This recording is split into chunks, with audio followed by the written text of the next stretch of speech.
Stay with us, stay with us. We got you. We got you. Yeah, lift.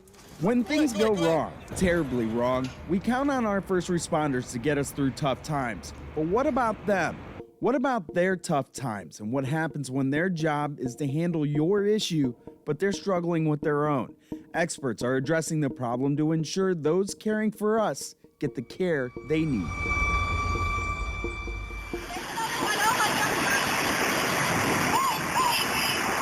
First responders face daunting tasks, and they're called out on many of our worst days.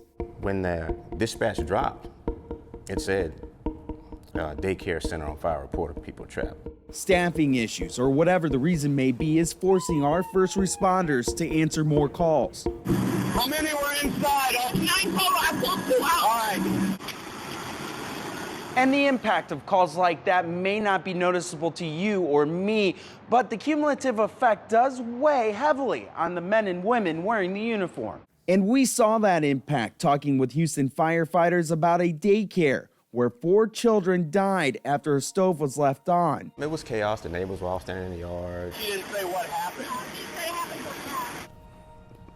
We had to pass the children out of the window because we couldn't go back the way we came because it was very hot and smoky, and the children didn't have protective gear like we do.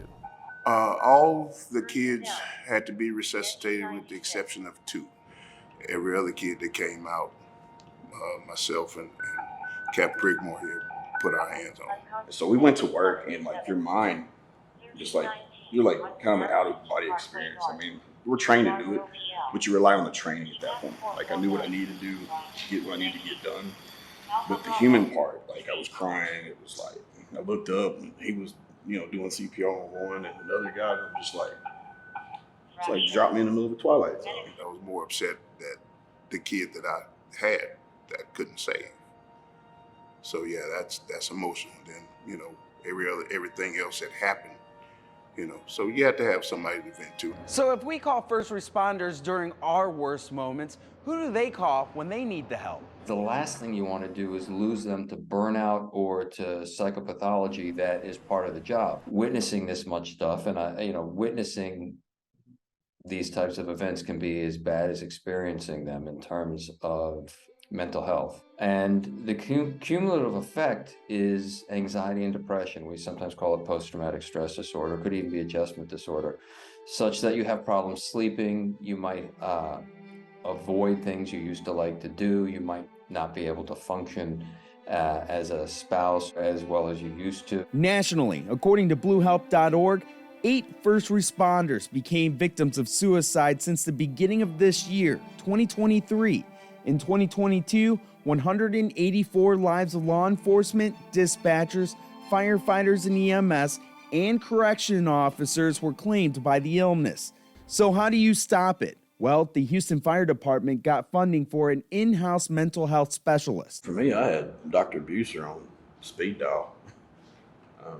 It was paramount. I mean, he kind of puts you back together, because you feel like, you're almost crazy. These thoughts or the dreams or the smells that keep recurring. Houston Fire only has funding for 1 doctor, leaving gaps in their support system. So HFD found success by leaning on each other. That's where we've come in with the peer support on our end to try to fill those holes, but that's not the way it should be. You can't say mental health is important. You can't say the behavioral mental health PTSD of our Houston firefighters and paramedics is critical, but not funded. From Orlando to Detroit to San Antonio or Roanoke, from the big towns to the small volunteer departments, we are seeing these struggles happening across the United States. Our peer support team programs across the United States are working, as well as more and more counselors are beginning to understand our world, and that's critical. In order to be their own keepers, they learned the warning signs. As an officer now, I look for that in my guys, young guys, 7-year guys, got little kids, making kids, it's hard.